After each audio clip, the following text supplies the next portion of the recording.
O Henrique foi assunto essa semana. Começou com a sua volta inesperada, depois a manifestação de cruzeirenses, alguns a favor, alguns contra, a palavra do presidente Sérgio Sete Câmara confirmando a volta, a integração de Henrique de novo no elenco do Cruzeiro, ele que estava apenas emprestado ao Fluminense. E de ontem para hoje, o Henrique no hospital. Vamos repassar esse assunto, Samuel Venâncio, e depois as notícias do Cruzeiro. Vamos lá, Emanuel. 6h36, Sérgio Santos Rodrigues, o presidente do Cruzeiro, Emanuel. Sérgio Sete Câmara, esses Sérgios aí, eles vão entendendo. Falei Sete Câmara? Falou. Faz parte, é Sérgio também. Eles são amigos e tentam aí tocar este grande clássico, né, em outras situações. Sim. E os dois são Sérgio Santos, tá? E o Sérgio Santos Sete Câmara. O Cláudio, o Cláudio, tá vendo? O Samuel, quando eu erro, eu gosto de me penitenciar. Então vou falar 3 vezes. Sérgio Santos Rodrigues. Sérgio Santos Rodrigues. Sérgio Santos Rodrigues, presidente do Cruzeiro. Vai em frente. Vamos lá, Emanuel, muito bem. Então, o Sérgio Santos Rodrigues, ele tinha feito este anúncio do Henrique, né? E comentamos aqui na turma do bate-bola, eu tinha achado um Henrique sentido, né? Com toda a situação, e ele pediu perdão para o torcedor do Cruzeiro pelos erros que cometeu. Ontem teve na Toca da Raposa 2, ele esteve na Toca e iniciar as primeiras avaliações. E à noite, né, recebo a informação e aí começa a apuração, né? Henrique, acidente de carro, região de Casa Branca ali pro Madinho, locais de um acesso bem complicado, né? Muita montanha ali, muita ribanceira. E aí veio a confirmação e ficamos ao vivo durante o apito final que o carro foi ribanceira abaixo, 200 metros, um local de dificílimo acesso e um resgate bem delicado que foi feito pelos bombeiros e também pela Polícia Militar. O Henrique deu entrada no Hospital Mater Dei. Na noite de ontem, passou por vários exames, fratura foi descartada, problema neurológico foi descartado e apenas escoriações. Ao longo do dia, ontem até o Cruzeiro emitiu o primeiro boletim falando que o Henrique estava muito bem, claro que estava desorientado, né? Mas também um carro desce ribanceira abaixo, capotando 200 metros, não tem como ficar de outra forma, né? E aí, imediatamente, um apoio nas redes sociais com a hashtag Força Henrique e a informação de agora. Conversei há pouco com o empresário dele, o Leandro Lima, e ele me disse que o Henrique está super consciente, que teve pequenas escoriações realmente, mas que foi só um susto e em breve o Henrique vai estar aí de volta para treinar, se Deus quiser. Ele segue em observação pelas próximas horas,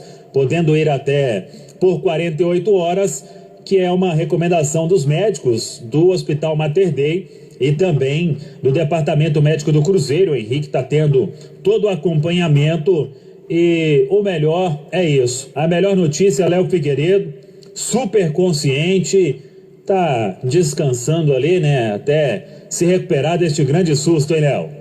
E foi um livramento, viu, Samuel? Quando a gente vê as imagens do carro do Henrique, 200 metros capotando, foi realmente um acidente grave. Felizmente, principalmente por ele ser um atleta, ele não quebrou nada, ele não teve nenhum problema, alguma coisa que pudesse comprometer a carreira. Em primeiro lugar, tá vivo, que é o que mais importa. Mas ele poderia ter uma lesão, ter algum problema que comprometesse o restante da carreira.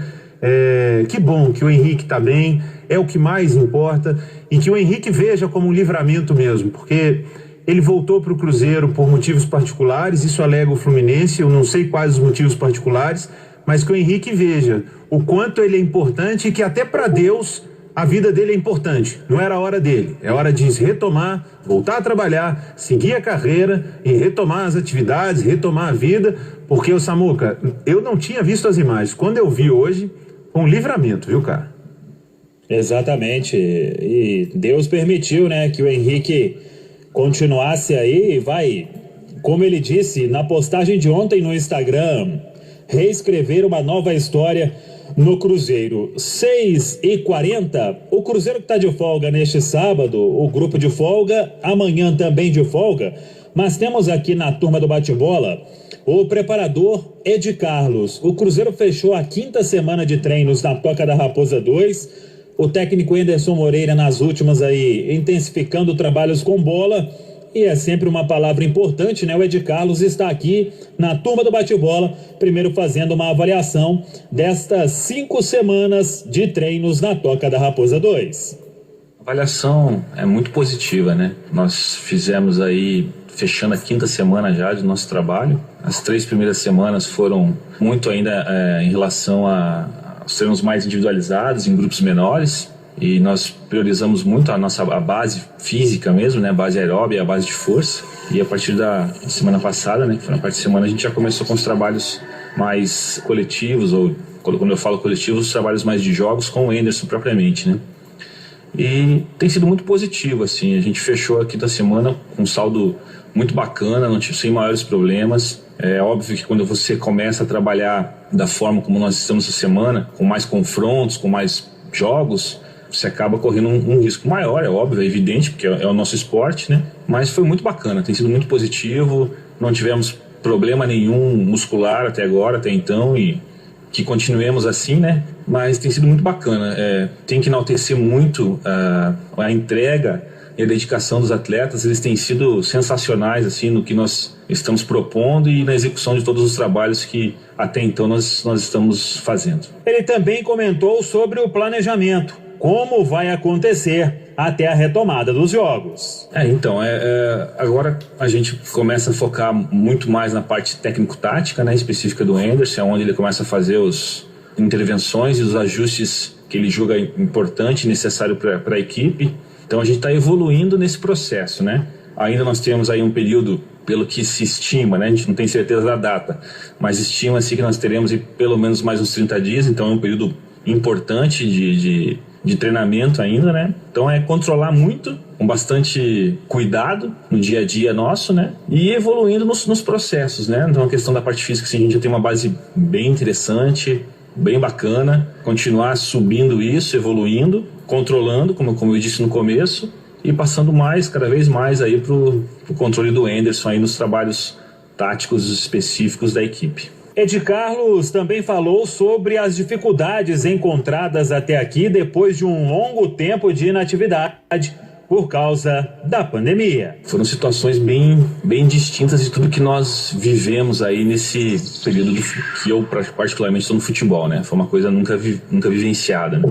Então desde montar treinamento online para os atletas, para que eles pudessem executar nas suas residências, a gente sempre faz uma situação de cartilha de férias, né? De alguns dias de treinamento, mas dessa vez não, né? Nós tivemos que montar treinos e acompanhando e definir horários específicos para que eles pudessem treinar. A partir do momento que a gente veio para o campo, que a gente começou a treinar aqui na Toca, aí sim a gente começa a vir muito próximo da realidade que a gente enfrenta, que a gente tem, que é o nosso esporte, né? A gente fez muita reunião, a gente conversou muito, a gente estudou muito, pesquisou muito nas ligas pelo mundo aí que já vinham treinando há mais tempo, então a gente não começou de uma forma tão cega, né? Porque a gente já tinha algumas experiências, apesar de na Europa, por exemplo, a Alemanha, que começou primeiro, a Espanha, eles estão terminando uma temporada e nós estamos iniciando uma temporada, então isso é diferente, né?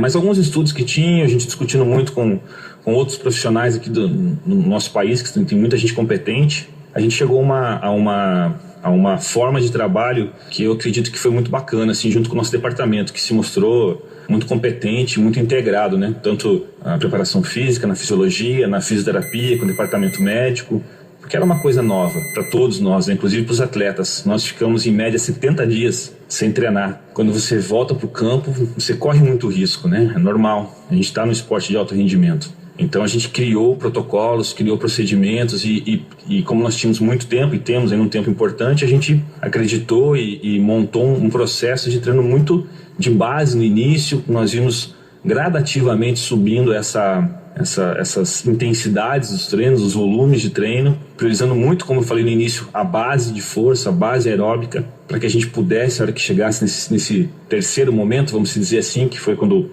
entra no campo, no confronto, nos trabalhos técnicos táticos, eles estivessem mais preparados para executar isso. A gente sabe, as lesões elas são inerentes ao nosso esporte, isso é fato, mas a gente tem conseguido desenvolver um trabalho bem importante, assim, eu acho que um trabalho de uma excelência muito boa. Não tivemos problema nenhum até agora. E os treinamentos têm sido muito intensos, assim, a gente percebe essa entrega aos atletas, mais uma vez, enaltecer essa entrega, essa disposição que todos estão tendo, e tem sido treinamentos muito bons, né? Tem sido treinamentos muito bacanas. A gente entra num outro processo agora que é de controlar, né? A gente tem que ter um controle importante, porque a gente tem uma temporada toda pela frente ainda, apesar de a gente já estar falando quase que metade do nosso ano já, mas a gente tem uma temporada toda. Nós temos aí 38 rodadas de Campeonato Brasileiro, temos Copa do Brasil, temos estadual. Então é controlar, ter tranquilidade, não passar muito do ponto. Agora esse é o principal objetivo nosso, não passar do ponto nos treinamentos, para que a gente possa evoluir. Na hora que chegar os jogos, a gente está naquela situação muito boa para que todos possam executar da melhor maneira possível. Para fechar, o preparador físico comentou a situação do paraguaio Cáceres, ele que veio do Cerro Porteño e com poucos dias de treinamentos. O Cáceres, ele vinha de 10 dias de treinamento, se eu não me engano, no Paraguai, foi o que ele conversou comigo. Então ainda é muito recente e, consequentemente, o período de parada dele também é maior do que a gente teve. Foi feito todas as avaliações com ele, com o departamento médico, o departamento de fisioterapia, e a gente tem algumas demandas importantes para serem tomadas, que nós já está tudo alinhado, a gente vai fazer. Mas como a gente tem esse tempo aí importante, aí de mais ou menos, aí a gente acredita aí um tempinho bacana, aí a gente vai conseguir evoluir com ele de uma forma gradativa também, sabendo do período que ele vinha de parada, já não tão parado, em 10 dias de treino, mas ainda num nível um pouquinho mais baixo do que nós nos encontramos agora no momento.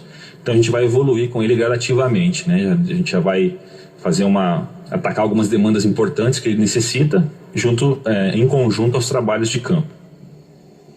Muito bem, 6h47, tá aí o Ed Carlos, preparador físico do Cruzeiro. Para fechar aqui da minha parte, o Cruzeiro tá de olho, Emanuel, você vai trazer aí a notícia do Dudu com todos os detalhes. O Dudu, ele foi formado, né, na base do Cruzeiro, chegou a ser emprestado para o Coritiba, depois voltou, atuou no profissional do Cruzeiro até ser negociado pelo clube. E se o Dudu for mesmo vendido pelo Palmeiras, aquele mecanismo de solidariedade da FIFA, que o Cruzeiro já recebeu uma vez, já teve direito quando o Palmeiras comprou o jogador, e agora o clube teria direito mais uma vez.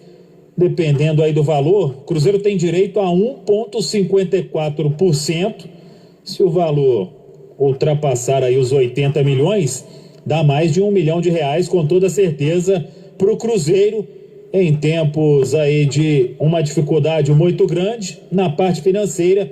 Seria uma grana muito bem-vinda para o clube. Então o Cruzeiro monitora esta situação, a venda provável do Dudu pelo Palmeiras. O time de folga, como eu disse, neste sábado e amanhã. Segunda-feira tem a retomada dos treinamentos, lembrando que o Cruzeiro tem a autorização, né, da Prefeitura de Belo Horizonte para voltar, para continuar treinando, melhor dizendo, na Toca da Raposa 2, Emanuel. Ok, melhoras para o Henrique, uma grande figura, capitão do Cruzeiro em muitas oportunidades importantes, o segundo jogador do atual elenco do Cruzeiro que mais vestiu a camisa do clube.